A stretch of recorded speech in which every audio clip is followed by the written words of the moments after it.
Hello, good evening, everyone. Welcome back to my VFNs. We are back with our topic today and our guest speaker. As well as you can see, we are sorry, we are a little bit late, but there was just a tiny technical issue. But we are here and we are ready to discuss a very difficult, very important topic. And I know this topic is also one of the favorites when it comes to Dr. Tsakos, right? So I'm really happy to have you back as always. We will talk about Asherman syndrome as well as endometriosis.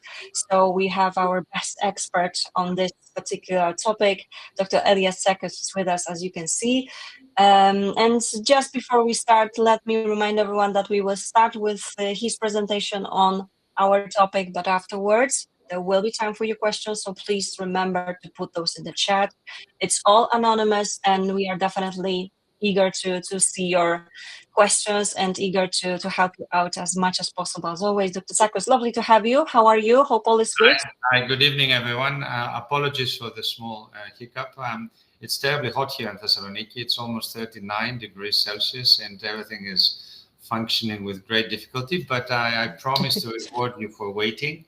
And thank you so much for joining, and thanks for the invitation, Caroline. Definitely. It's always lovely to have you, and we don't want to keep you waiting any longer, so we can start with the presentation. And remember, you can type the questions right now or during the presentation or later on, of course, as well. Thanks a lot. Brilliant. Thank you. Do I have to do something on the screen, or am I? No, we can. Can you see the presentation?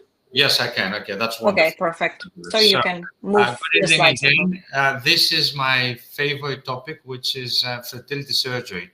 I will start by saying that endometriosis is very common amongst fertility patients. Probably 50% of our fertility patients have endometriosis, whether they know it or not. And may I add that adenomyosis is also a form of endometriosis, so very common. Secondly, Asherman syndrome. This is adhesions in the uterus, adhesions within the endometrium, also very common in fertility patients. And I will try to resolve as many of your queries regarding those issues as I can. Before I go further, may I add that I believe that excluding endometriosis and excluding adhesions in the endometrium is probably one of our main concerns. Unfortunately, it hasn't been happening. In the last 25 years, 30 years of IVF and fertility progress, most of the progress has been focusing on embryology factors and in the lab. And unfortunately, we have not been as good in the clinical aspect, in the surgical aspect, in aligning the progress in the diagnosis and treatment of endometriosis and adhesions. So I hope that this may unveil some of those situations that, in my opinion and in my 35 years experience, are very important. So endometriosis, I'm not going to bore you very much with theory. I will say that as an overview, this is the situation in which we have endometrial-like tissue outside the uterine cavity. And this could be anywhere, virtually anywhere, within the abdominal cavity and outside the abdominal cavity. Even in the eyelid has been described as a location, or ectopic location of endometrial tissue. And essentially, endometriosis is inflammation. Inflammation is irritation. Inflammation is associated with it. It's a generalized disease. It's if you like, it's a benign disease behaving like locally like malignant disease. It's totally disruptive to the normal anatomy and physiology and function of the tissues and the organs, and it affects the female body in many, many ways. But it's a generalized disease. Thankfully, in the last 5 to 10 years, there's been a lot of awareness on endometriosis, perhaps not as much as we would have liked to have. Nevertheless, we seem to be a little bit more, as doctors, a little bit more sensitive for diagnosis. However, still, to this day, at least in Europe, that I'm very familiar with the health systems, There are very few and far between teams, multidisciplinary teams dealing with endometriosis. Endometriosis is not a disease that could be managed by one person. Even the best doctor, the best surgeon, the best IVF specialist in the world is not enough. It's a multidisciplinary team requiring regular updates, regular understanding, regular communication, research contribution, and so forth for endometriosis. So, and in that team, a fertility specialist should also be there.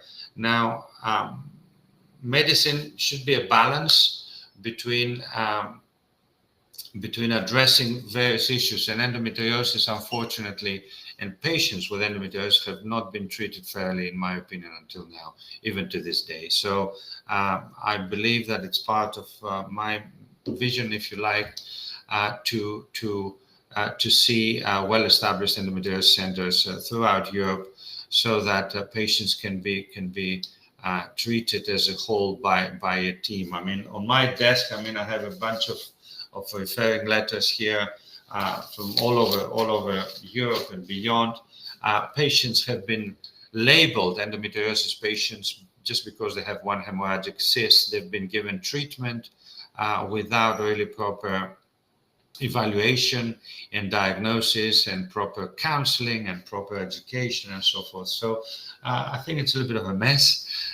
So let's hope that I should be able to give you some information in order to understand a few things. So how common? Very common. Possibly 1 in 10 women and possibly 1 in 2 women with infertility. And the prevalent age, the most likely age of diagnosis is in the beautiful years of between 20 and 50, the reproductive years, the important years for ensuring patient well-being, which we haven't been doing. So staggering numbers overall. Endometriosis affects everyone everywhere. So how does it present? I like resembling endometriosis with a chameleon. Chameleon is that that little animal that may change forms and shapes and colors and sizes sometimes, depending on the environment. So any of these could be a sign of endometriosis. And I'm hoping that with AI and algorithms and machine learning, we should be able to provide our patients with self-diagnosis tools, at least with some big accuracy. It could be just tiredness and lack of energy, abdominal pain, pain with periods, pelvic pain, lumbar pain, bloating, but even no symptoms. I mean, I operate on women with the tiny cyst of endometriosis who eventually, when we've done the diagnosis, they have stage 4 endometriosis and they were not aware of that. Or women with absolutely no signs of endometriosis on a standard ultrasound. Ultrasound diagnosis has been improved over the years, and that is a combination of technology improvement and also skills improvement. Not all of us have that skill. Perhaps even in our unit, we don't have the top level skill, but by providing awareness and technology and by inviting top level specialists from all over the world, we should be able to reach a diagnosis with advanced gynecological ultrasound to the level of 90% and more. So this is it, a chameleon that can be hiding behind any symptoms. Now, endometriosis and fertility, there's a lot of ways in which endometriosis affects infertility. In my practice, I would say, 30 to 50% of women with infertility suffer from endometriosis, and that could be higher than 50% if there are symptoms or if there's what we call unexplained infertility. In my opinion, there's no such thing as unexplained infertility unless we've investigated very far and deep, which is something we rarely do. So how does it affect fertility? Through many channels and many pathways, through the fallopian tubes, through the ovaries, through oxidative stress, through implantation of the ovary. Even effect on sperm has been demonstrated in patients with endometriosis, which is fascinating. So what is the effect of endometriosis on IVF outcome? So, if someone has endometriosis or adenomyosis, how likely are they to become pregnant? And the answer is less likely than if not. So there's a reduction in implantation rate. There's a reduction up to 50% on the number of oocytes retrieved. There's this weird increase of multiple pregnancy rates, which is through our insecurities and through our concerns. And as a consequence of that, we implant more than one embryos, which is the optimal IVF management and strategy at the moment. So that's a secondary effect. Higher chance of ectopic pregnancy. On Saturday, I operated on a woman who, in her late 30s, no fertility issues, none whatsoever. Conceived the first child within a year, delivered, no problems, and then she presented with a corneal ectopic pregnancy, which was secondary to endometriosis, which had been totally undiagnosed. So higher ectopic pregnancy rates and more challenging types of ectopic pregnancy, if you like. And what is the pregnancy outcome? So endometriosis affects the quality of life, affects the fertility, affects the success rates of IVF, and also affects the pregnancy outcome. So even after a successful IVF, we're talking about high-risk pregnancies that have to be managed by a very experienced team, a multidisciplinary team. I would say that I would challenge that many obstetricians perhaps may not be aware of the links between adverse patient outcomes with endometriosis and pregnancy. And of course, this is even higher and worse if it's undiagnosed endometriosis. So the value of diagnosing endometriosis does not exhaust itself when we achieve the pregnancy. It's also important during pregnancy and of course during delivery, because it's highly related to pregnancy complications that may affect the fetus, the baby, and the mother. So what are the treatment options? In my opinion, we have a plethora of treatment options, but I would focus on diagnosis. So any of you listening in tonight, hi England, I would say, make sure you just ask for a diagnosis, just push for a diagnosis. Make sure that that you have been investigated sufficiently in order to either diagnose or exclude endometriosis. So the dilemma, of course, is on one hand, there has to be a balance, and the balance is between preservation and enhancement of fertility, and on the other hand, the alleviation of physical symptoms. So once the diagnosis has been made, I think it's very important to individualize, very important to pinpoint what is the main goal, if you like, of our interventions, and of course to discuss this with our patients. So there's a lot of factors that determine the treatment plan, the age, the physical condition, associated factors, and all that. So it's not easy. I'm pretty sure artificial intelligence will give us a lot of guidance in this, in terms of identifying the primary, the secondary goals of our management. And of course, the treatment starts with medical treatment, which is conservative, and then it may be combined with surgical treatment, fertility treatment, and of course, some new emerging techniques. Unfortunately, treatment is not very accurate. So, we have to share that perhaps the most effective treatment is the treatment of fertility, especially if endometriosis is not affecting seriously the uterus or the ovaries. So the fertility options are many, and of course they have to be stratified and offered to our patients, and that includes, of course, diagnosis, IVF and ICSI. If the ovaries are seriously affected, then perhaps oocyte or embryo donation may be in order, and of course surrogacy programs in case of total destruction of the anatomy of the uterus, or what we call the absolute uterine factor infertility. And together with surrogacy, of course, there's the emerging technology and availability of uterine transplantation. So we're talking about some serious stuff. So let's hope that the diagnosis is made early, and let's hope that we don't get as far as those treatment options, which can be very complex.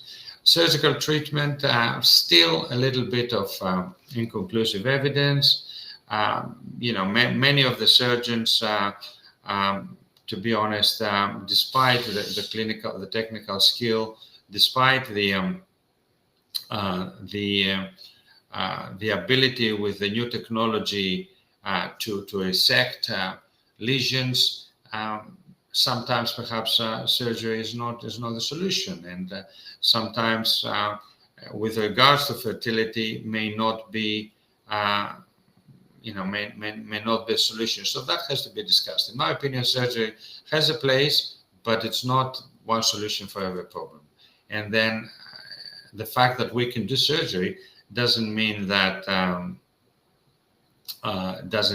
we should be performing complex surgery in all of our patients, unless there are debilitating symptoms and so forth. So again, the multidisciplinary team, I think that's very important. The concept of those teams has been seriously established in oncology, for example, in some medical specialties like diabetes, some chronic diseases. It has just now started to emerge in endometriosis. So it has to be a team effort in order to identify what's the best way forward for the individual patient.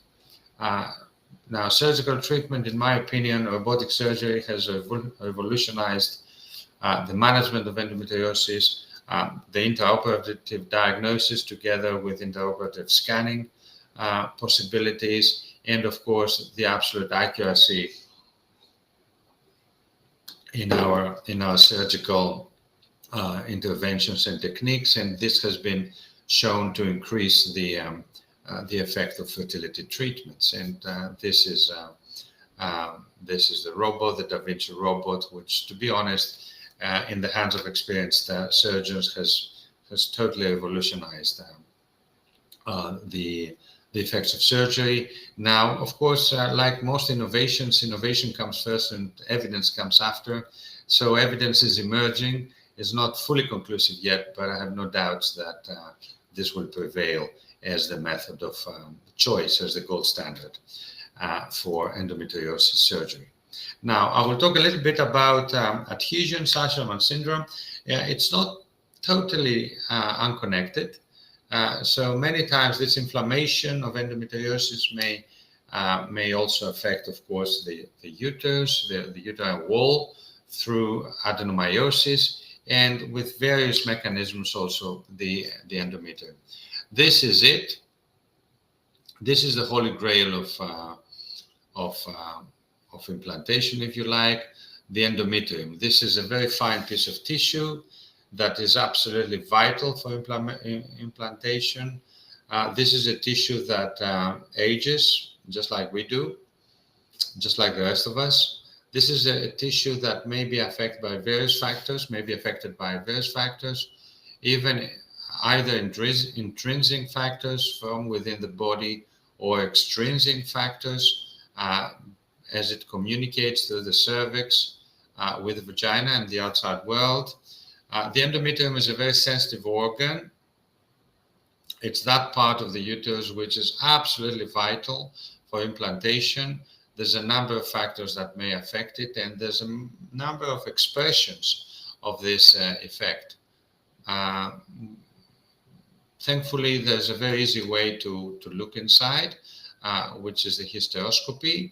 In the last few years, also, techniques have emerged in terms of diagnosing pathology, diagnosing tissue abnormalities through testing for biopsies, for abnormal cells, for endometritis, for infections, for microbiology, and also for microbiomas, microbiota, and even NK cells, if we want to go to the extreme of checking for everything, despite somehow inconclusive evidence of the NK cell detection within the uterus. So the truth is that without healthy endometrium, we cannot have, or almost healthy, we cannot have a healthy pregnancy. And we should be very much aware of this, this organ, which is an organ of its own. How does it present? The abnormality, either with abnormality in the periods, usually less periods if the woman is menstruating. Sometimes abnormal endometrium creates abnormal fluid, which we call hematometra, or discharge if it's secondary to inflammation. And of course, with the scanning technology, we can diagnose quite a lot. It's not just the thickness of the endometrium, it's also some other characteristics, the blood flow, the shape, the peristalsis, if you like, the response to treatment with estrogen and so forth. So endometrium is very important. Yeah. The effect of mild adhesions is pretty big. So it has to do with pregnancy rates, with delivery rates, with miscarriage rates. Abnormal endometrium may create a vicious circle. So abnormal endometrium may cause a failing pregnancy, and a failing pregnancy can then damage the endometrium even more. To be honest, I have a special interest in endometrium. I think, unfortunately, many fertility doctors, they don't really perhaps pay all that much attention. Perhaps, they believe that it doesn't matter so much. There's been so many studies that the effect of IVF even has to do with the thickness and some characteristics of the endometrium. So it is a very important organ, and we should diagnose as much as we can. We should treat, we should support, and if nothing can be done, then we should replace that uterus either through surrogacy or through uterus transplantation. That case is considered, those cases are considered the absolute uterine factor in fertility. Thankfully, it affects a small proportion of women, perhaps 1 or 2% of our total fertility patients. And to be honest, my team and I have been working on that. We have been involved in many projects with regards to offering to those women with absolute uterine factor infertility solutions. Of course, before we get to that, we have to fight for those women. We have to fight for improving their endometrium, optimizing it as much as we can. We have to include our women in the decision, in the pyramid of our management plan and so forth. It can be quite a challenge because sometimes the response is unpredictable, but there's a lot of ways we can try and improve before we resort to surrogacy or uterus transplantation. So when to seek treatment, if there's symptoms, if there's unsuccessful IVFs, is there distortion of the cavity, and of course we skip treatment if there's no presence of any of those, or if there's mild anatomical issue. For me, the opinion of a specialist, just like we have general physicians who are divided into cardiologists or orthopedic surgeons, there's an orthopedic surgeon who's specialist for the wrist, another who is for the shoulder and all that. I believe that similarly, the uterine factor infertility, the endometrial issues, is a subspecialty of a beautiful field of gynecology. So adhesions, there are some limitations of how we diagnose, how we treat. Thankfully, the technology of hysteroscopy has become very advanced. We have a lot of ways to look into it, to cut the adhesions, to reoperate and reoperate. I've had patients who've had, perhaps half a dozen of hysteroscopies, and eventually they ended up with a cavity sufficient enough to carry pregnancy. So this can be, all I'm saying is that the endometrium is a very sensitive organ, and we have to respect it, and we have to preserve it. So there you go. Sometimes a hysteroscopy can be combined with estrogen treatment, with the placement of an IUD, a coil, with introduction of PRP treatment in the attempt to rejuvenate the endometrium, and it may require quite a few procedures. So this is one of the areas we should be looking at.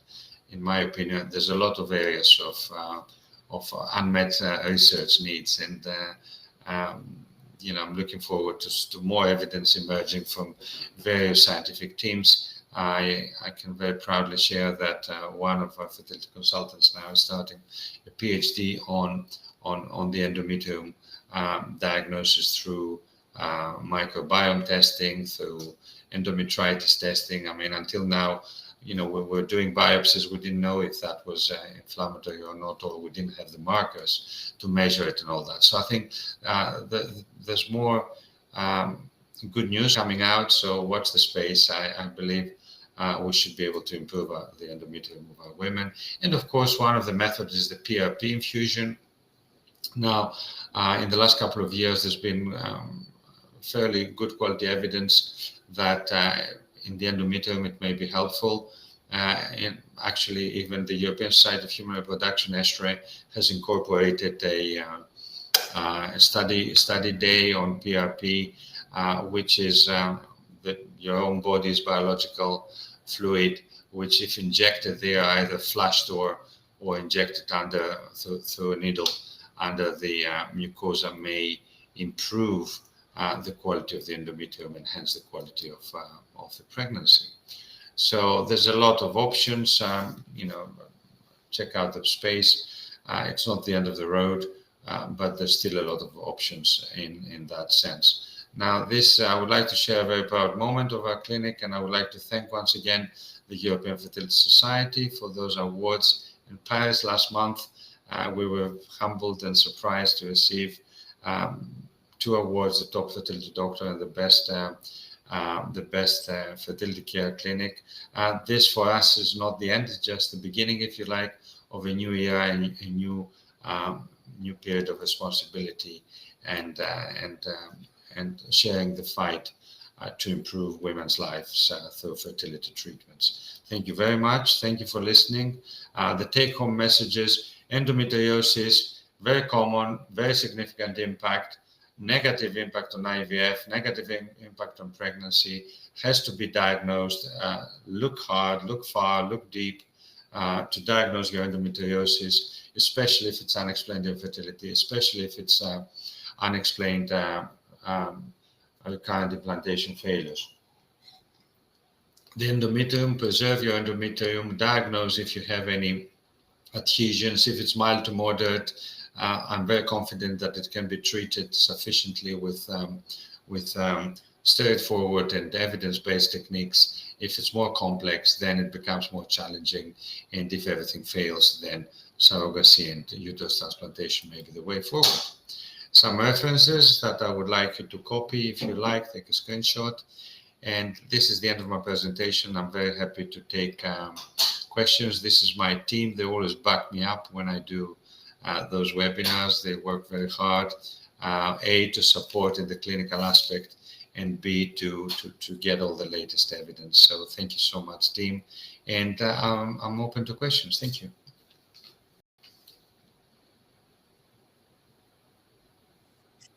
Thank you so much indeed. Brilliant, as always. Lots of details, lots of useful information. And I know you've been waiting for your questions. And of course, we will go straight to your questions. We have around 20 minutes for those. So keep them coming. And let me start with the first question. I will display that for everyone. Michelle mentioned 5 failed transfers. 1 was chemical, 2 clinics, and endometriosis hasn't even been suggested. 4 of the embryos were untested, but the last one was tested. So do you think this was the likely cause? The likely cause is silent endometriosis.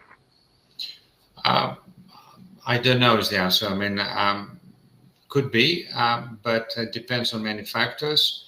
after so many failed transfers, I mean, I can give you a short list of suggestions. Perhaps one is, don't have another IVF unless you have tested embryos, at least to exclude any abnormalities on the embryos. Number one. Number two, I would like your anatomy to be 100% tested with gold standard techniques, which include hysteroscopy with biopsies for the tissue information that I mentioned in my talk. So not just visualize the endometrium, but take some tissue for at least essential tests. In my opinion, essential tests are histopathology, the conventional biopsy, endometritis testing through immunohistochemistry, and in particular CD138 measurement, microbiology, PCR testing, which is specialized microbiology diagnosis testing, and microbiota testing. For me, those four are absolutely vital. Now, NK cells, it's a matter of discussion, it's a matter of counseling. There is some evidence, it's not overwhelming, depends on you and your doctors and so forth, but I think this is very important. Now, how do we exclude endometriosis? I mean, I have to mention here, and I have to publicly thank my good colleague, Aline Constantin, who is an amazing young endometriosis specialist practicing in Germany, who is also an expert in scanning. I mean, in my facility, we invite regularly Aline Constantin to fly from Germany to scan our patients together with us, together with our experts, to see if we miss anything. I mean, scanning is like stargazing. Yeah, you need a very strong telescope. Conventional scanning doesn't pick that up. You need a very, very high-end piece of technology equipment, piece of scanner, but also you need a very experienced scanner specialist, ultrasound specialist looking for endometriosis. So your regular sonographer or gynecologist is not going to pick up endometriosis, especially if they're using a very basic piece of equipment. So I believe that we have actually published a couple of papers on that and presented the value of advanced gynecological 3D, 4D scanning for endometriosis is immense, is in my opinion more than 90%, and better than your standard MRI, magnetic resonance imaging. And why is that? Because the MRI people, perhaps they don't set up their machines, to the level where endometriosis can be diagnosed, and perhaps they don't really look for those nodules that may be hiding somewhere. So, I think there's much more value into diagnosing that. Now, I'm not sure if it's the endometriosis, but I would definitely suggest a high-end hysteroscopy and biopsies, a high-end gyne ultrasound scan, and perhaps a diagnostic laparoscopy. I mean, I've had every year, perhaps I see, I don't know, half a dozen women who've had multiple IVF failures, and they've never had a hysteroscopy and laparoscopy, never, ever. And some of them, they have important pathology which has been missed. In fact, one of them we published a couple of years ago. She had a widespread infection within her pelvis. We've been treating her for 2 years. We haven't done a single IVF since. She's not cured yet. And we published that. That was through infection. So, if you have an infective environment that you don't pick up, it's never going to work. So I think after so many failures, I think we deserve to look for the rare causes, to look for what perhaps we suspect and we have no hints of, but we have to keep looking. I think, and a wonderful colleague of mine has always been stating that there's no such thing as unexplained infertility. There are just patients who have not been investigated enough. All right. Thank you so much. A thorough answer for sure, Michelle. I hope that was useful as well. Michelle actually has another question. Have you heard of EndoSure test? And are you familiar with this sort of? Yes, to be honest, I'm very curious about this technology. Okay. I'm familiar with it. I haven't tried it. I have applied to try it. It's the theory is there. I think it's interesting. I don't know where it's available. I think it's in England somewhere at the moment. So this is a test for the ones who are not familiar with it. This is like it's like you put some belts on around your body, and it picks up some signals that may be relevant with endometriosis. In my opinion, I think there's a lot of good things about Endosure. I don't believe it should be just standalone. I think the accuracy would probably improve in the future. I would use it together with other non-invasive techniques. I would not, I have not tried it. I think my research team have applied to test it. I would be very curious to test and try it. I think these guys, they need to involve more endometriosis centers in order to improve the accuracy and the diagnostic value. And my suggestion would be, if you have access to it and if it's reasonably priced, I'm not familiar with costs and all that, I would probably use it together with conventional tests, which include high-end ultrasound scan, very thorough history taking, and also perhaps some markers. There are some biochemical markers that we can use. Not very accurate also, but yeah, I would try to get as much information as I can, but I would also consider laparoscopy. Okay, thank you so much. Thank you so much again for that. All right, next question, a bit of with some details here. Again, I will show it to you. So most of the doctors I've met are very dismissive about endometriosis, even post-laparoscopy diagnosis and following 6 fate sub-quality blastocyst transfers under 38.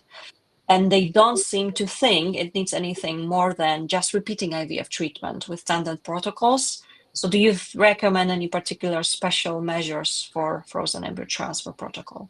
Yeah, sure. I'm sorry about this. I mean, I'm frustrated as much as you are. I think things will change. I'm always hopeful and optimistic. I believe that with AI, we're going to have better diagnostic algorithms and better treatment algorithms. I'm very confident about this, maybe in the last couple of years. Now, what do we do until then? I believe that if there is a suspicion of endometriosis, the chance of identifying endometriosis is more than 78%. And I believe that if someone has had, say, a diagnostic laparoscopy somewhere, not in a highly specialized center, and they found one spot of endometriosis, we have to consider that they probably have a couple more that have been undetected. So in my opinion, even one spot of, endometriosis doesn't go on its own. It's like, the red arrows, they never fly solo. So if you've had even minimal endometriosis diagnosed, I think it's fair to say that you probably have a little bit more. So how would I manage? I would manage with conservative holistic approaches. Personally, I don't like at all the very aggressive hormonal treatments like GnRH analogs because of many reasons. So I would look into the holistic aspect, in the scientific holistic aspect: diet, exercise, vitamin supplementation, anything to reduce inflammation. And then in the frozen embryo transfer, I would use perhaps a medicated cycle, perhaps with prolonged down regulation, in order to suppress the inflammation as much as I can. That's what I would do. Okay, thank you again for that advice. That was useful, I hope, as well. And Danielle would like to also ask, so I was told I had mild endometriosis and one ovary stuck down with adhesions, but they said no reason why I was not able to get pregnant. Multiple failed IVF, ended up with successful donor egg. So yeah, sorry, this is a comment, but I think it's important to mention that as well, okay?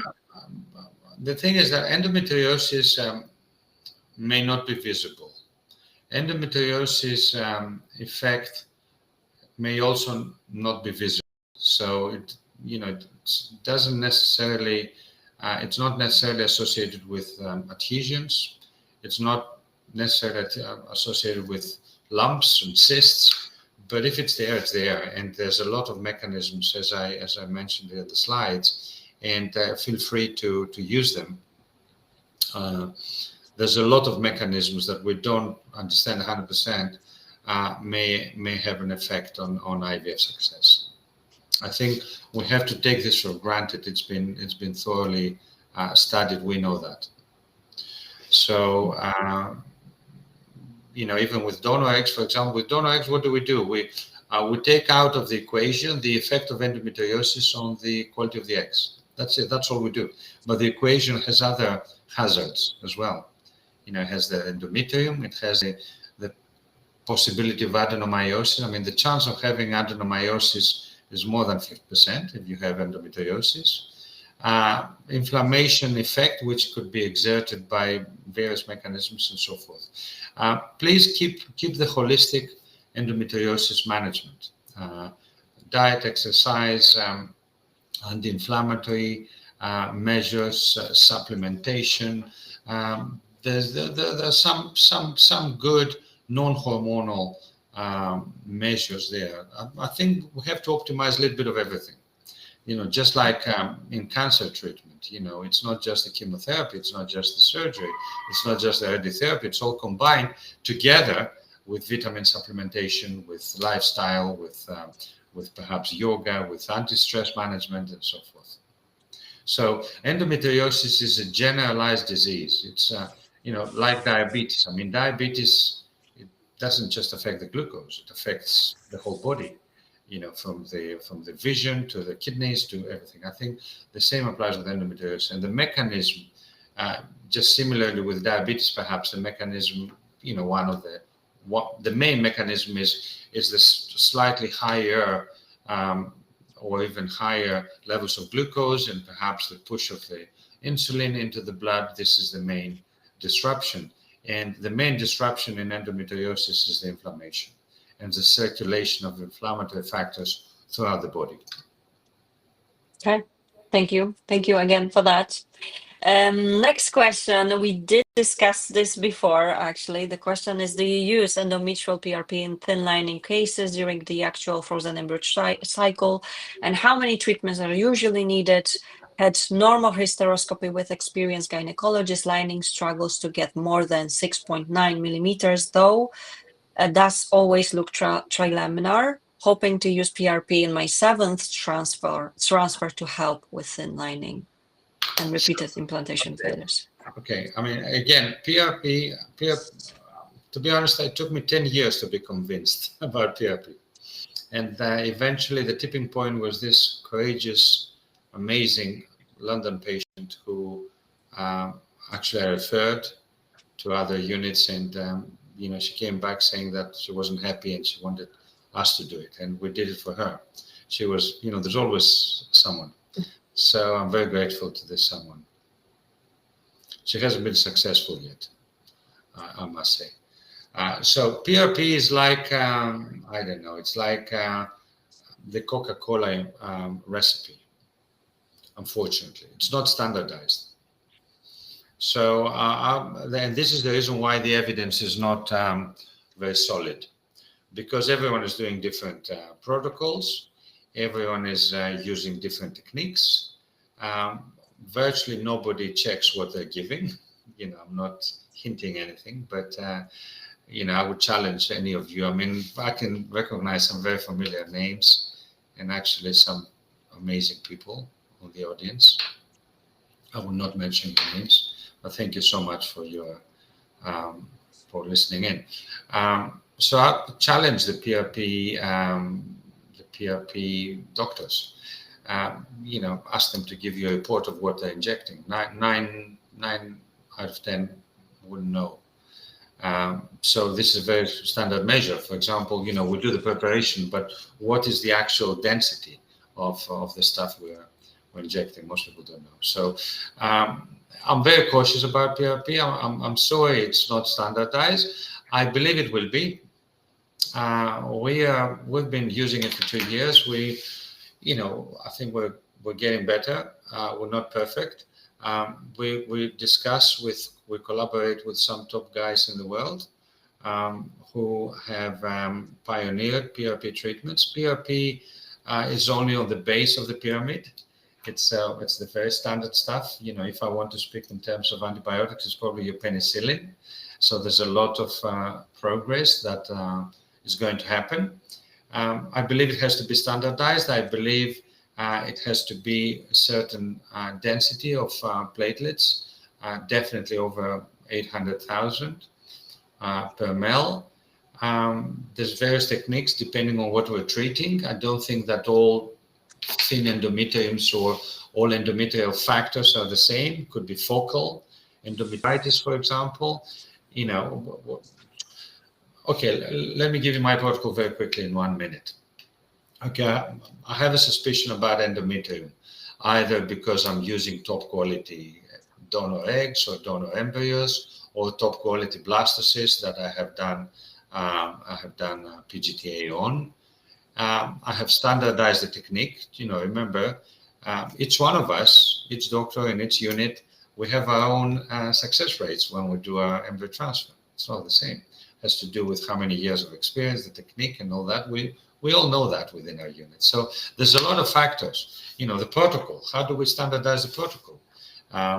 You know, many people, they give a little bit of estrogen, a little bit of progesterone, no blood test, 1 scan perhaps maximum, and wow, that's it. It's not always like that. Scanning, trilaminar, that's 1 factor. Thickness, that's 2 factors. There's 8 more factors, 10 more factors on the endometrium. How far do we go to check it? How far have we gone to exclude adenomyosis? And what if that woman has hydrosalpinx that we haven't diagnosed? Because hydrosalpinx is not visible on scan. I have lots of beautiful success stories of women who, we got the we got the responsibility and also the glory of succeeding and having done the most simple thing, checking the tubes, and they had hydrosalpinx. We removed them, and then they got pregnant first time without changing anything else. So it's multifactorial. I think the importance for all of you listening in is that you need to know at least the basic stuff, and I must say that you do, and I'm very happy for that. And this is the purpose of this webinar. I think you are there to challenge us every single day, and we thank you for this. Indeed. Thank you so much indeed for that. And we have a follow-up because you mentioned adenomyosis, of course, as well. So how do you treat adenomyosis? Is it surgery? This is the question from Magdalena here. Yeah. Adenomyosis is a difficult condition. Depends is the answer. Surgery, in my opinion, should be the last resort. We should try to classify it. We should try to see if it's isolated or if it's associated with that. It's a source, I repeat, adenomyosis, endometriosis is a source of inflammation. So we try to reduce the inflammation as much as we can. Now, adenomyosis, if it's mild, moderate, severe, diffuse, localized, depends. If the endometrium is normal or near normal, and if the adenomyosis is not massive, to be honest, I hardly never suggest surgery.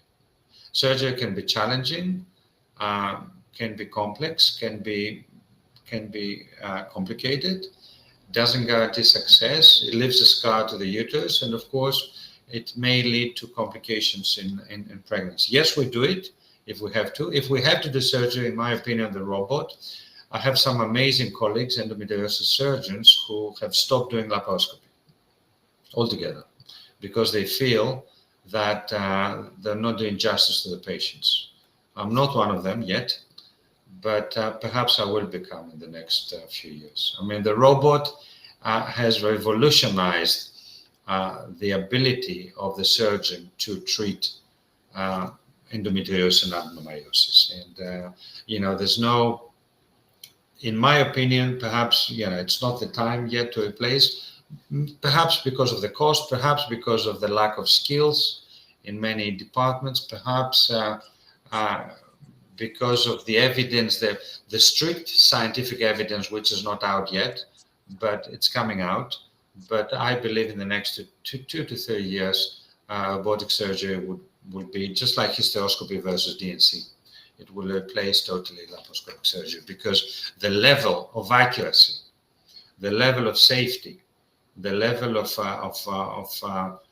complete resection, of visualization of the lesions, the ability to suture is absolutely second to none. But however, I resort to surgery when there's no other option, when there's when I've tried everything else, where indeed there's been multiple failures, where there's severe adenomyosis.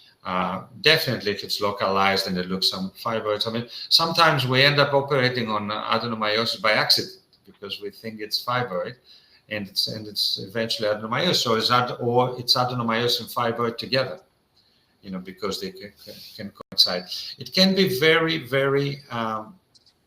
Here's a follow-up, actually, from the same patient. It can be very complex, yeah. So if you have endo and adeno, also no surgery. No is there. I mean, I prefer to operate on endometriosis, but sometimes, I would say it again, we have to choose which battle to fight. Because if we open all fronts, it may be challenging.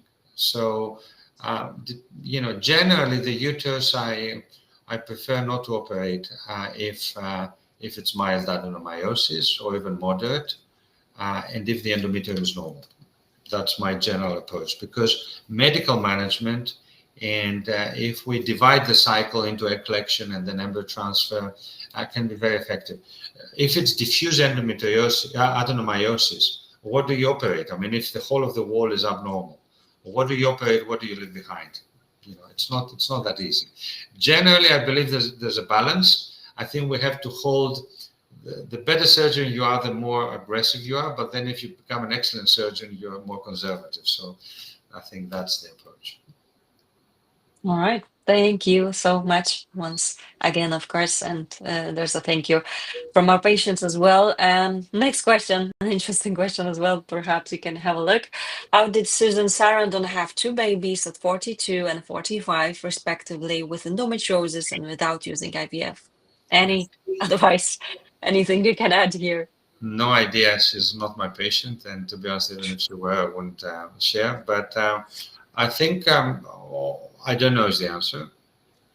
All I have to say is this. I regret that some celebrities, they haven't been a little bit more forward to help some people. And I think this is our failure as doctors. I think we should be approaching them and we should be asking them to share their stories, and mainly to take away any misconceptions. For example, I know of celebrities, I haven't treated that many, but who never admit, for example, that they've had advanced fertility treatments, that they've had perhaps donation, egg donation, embryo donation, even surrogacy. They hang about with pillows under their skirts, pretending they're pregnant, and it's been a surrogate. I think they should be a little bit more open. We cannot, of course, advertise that, but fertility is not a shame. It's not a blame. It's a disease. It's an illness. And in the world of infertility, of demographics, which is terrible all over the world, it's only courageous to see women, couples, and single women fighting over and over again, falling and getting up, falling and getting up, over and over again, encouraging us, empowering us. Sometimes after the third or the fourth failure, I have my patients giving me courage. In terms of surrogacy, there's one single couple in England, a couple of doctors, who helped me because I was going to give up surrogacy when I had so many disappointments. There's so many factors you have to align. There's so many bad press, terrible bad press about surrogacy, that I decided to give up. And I was empowered by one single couple of doctors who've had the third child with us after surrogacy, and then they wanted to come for seconds. And I shared with them that I could not do it anymore. And thanks to them, I stood up. I did it. Now they have 2 kids. And, thankfully, we run a surrogacy program with more than 90% success rate, which is outstanding. So I think the celebrities, they should take a stand, and they would get the biggest applause of their lives if they did that properly. Definitely. Thank you so much indeed for that question. I think it's an important message here that you shared, Dr. Tsakos, as well. Thank you so much for that. Possibly our final question for today. So let's have a look. So, is there any link between endometriosis and premature birth or incompetent cervix? I have had stage 4 endometriosis. My IVF after robotic surgery worked for me, but I lost my pregnancy in second trimester, premature dilation. Is there any theory that says endometriosis can impact an ongoing pregnancy? And how to prepare for the next time? I'm 39 already and need your valuable inputs. Well, thank you so much for sharing. I'm sorry about the outcome. Anything can happen through various mechanisms, not necessarily through a direct link, but it could be an indirect link. On the other hand, the fact that you've gone so far is very optimistic. So don't give up. What I would suggest is keep going. I mean, your age is very good, reasonable. Keep going. Make sure you have good quality embryos. Have more IVF, and I would seriously consider cervical cerclage. With cervical cerclage, the chance of going to very near term is much higher. Make sure you examine your cervix properly, perhaps through hysteroscopy, biopsies for endometritis, for inflammation, infection, microbioma, cervical smear, and HPV DNA testing. There's some amazing guys in Sweden doing some amazing work, and there is some evidence that even HPV DNA positivity without cellular damage may affect the integrity of the cervix and so forth. So now you have the experience of a successful IVF, of a pregnancy reaching to a certain level. My suggestion is to keep going, focus on the cervix, protect your cervix, either with, I don't know, if there is evident insufficiency, perhaps consider an abdominal cerclage, do a cerclage before IVF with robotic surgery. That's pretty straightforward. And if there's no evidence, and if your cervix look healthy, still have a cerclage perhaps at 13, 14 weeks in the next pregnancy. And plus regular monitoring of your vagina flora, HVSs, swabs, microbiome testing, even consider some prophylactic antibiotics round about the time of the previous early labor, and I'm sure it's going to be fine. Thank you so much again. The prognosis for you is brilliant. That's good. Thank you so much for that advice. And I think we can still answer final answer from Joy. Okay, if we can have a look, this will be the final answer as I mentioned. So it was discovered that I had uterine adhesions, mild to moderate, and it was cleared in one hysteroscopy in January. I have been trying to conceive, but nothing yet. I'm 31. Every other test is good. Do you think IVF will make any difference in my case? Hi, Joy. No, it wouldn't make a difference. I wouldn't encourage you to have IVF. I would encourage you perhaps to have another hysteroscopy, diagnostic hysteroscopy, together with tissue biopsy. You can write it down. 1, standard biopsy. 2, PCR testing for microbes. 3, endometritis testing, CD138. 4, microbiome testing. By doing so, you would ensure you have a normal endometrium.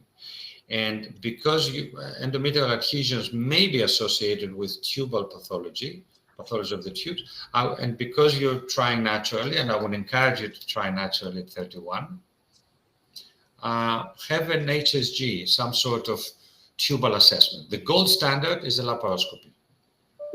If you can have it, if you have access to it, either through the public system or through your private doctor, for me, that would be the gold standard. Laparoscopy, hysteroscopy, and biopsies.